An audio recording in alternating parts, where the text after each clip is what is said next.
Сәлеметсіздер ме? Мен номер 3 жалпы орта білім беретін мектептің 7 сынып оқушысы Бекболат Бекжан Гриланұлы. Қазақстанның 100 жаңа есім номинациясындағы менің жолым тақырыбы жігер мен жеңіс иесі Қиян Шандос Қарақожаұлы.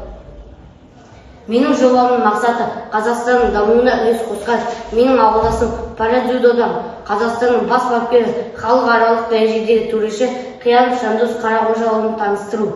Менің жобамның өзектілері менің ауылдасымның еңбегін таныстыра отырып, Қазақстанның 100 жаңа есім идеясын дәріптеу.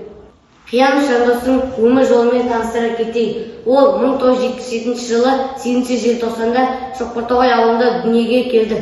Ол мектеп қабырғасында оқып жүріп, жаттықтырушы Раушанов Асан Сайынұлының қарамағында самбо күресімен шұғылданды. Ол күрес жүріп, облыстық, республикалық жарыстарда чемпион атанды.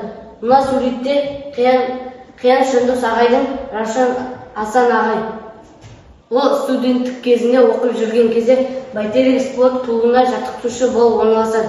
Ол көптеген шәкірттер дайындап, халықаралық дәрежедегі 8 спорт шеберін дайындады. Алғашқы шәкірті Әнуар Сәлиев және Әліпия Тілекқабыл, Ерғали Шәми, Олимпиада чемпионы Ақмарал Науатбек.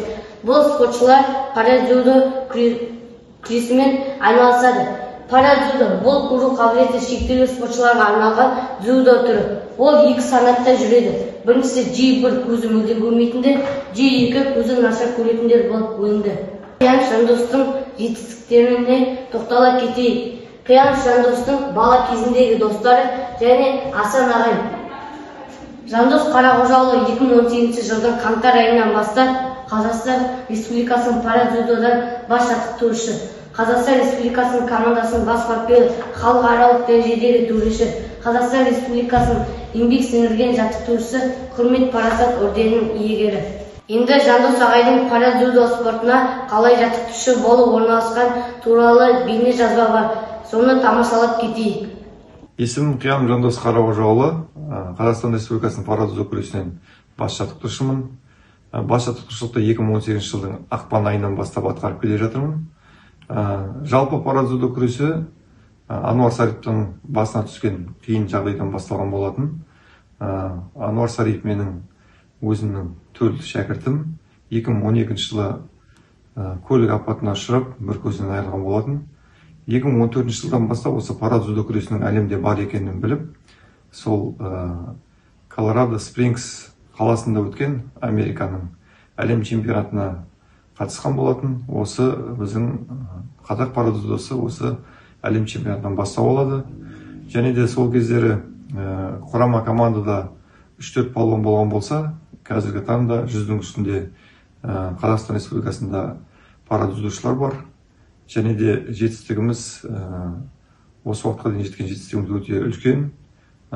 Азия чемпионатындарының чемпиондары бар, әлем чемпионаттарының чемпиондары бар, Азия ойындарының чемпиондары бар, және Паралимпиада ойындарының чемпиондары менен жүлдегерлері шықты осы уақытқа дейін. Және қазіргі таңда әлемде Қазақстан парадзюдошылары ойып тұрып орын алатын ең мықты командалардың бірі.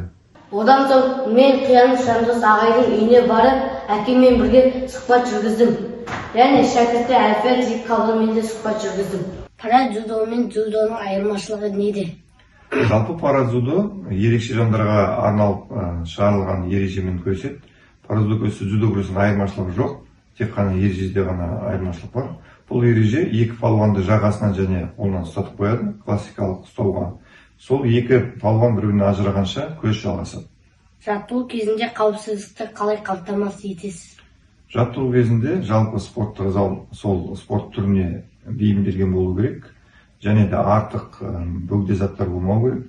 Және спортқа келген уақытта спортшының ол алғашқы топ кезінде қалай дұрыстау құлау керектігін, дене дайындықтарын жақсы жүргізу керек. Жарыс алдында психологиялық дайындықты қалай жүргізесіз? Әр спортшы өзі әртүрлі болып келеді. Бір спортшы ұрсып айтқан жақсы көреді, бір спортшы мақтағанды жақсы көреді. Бірақ енді жалпы жаттықтырушы спортшымен екі ортада қарым-қатынасы өте жоғары болу керек.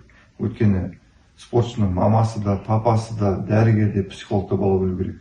Сондықтан да әр спортшыға әртүрлі жігерлендіретін әңгімелер айтылады. Күш жүректе, жеңіс еңбекте.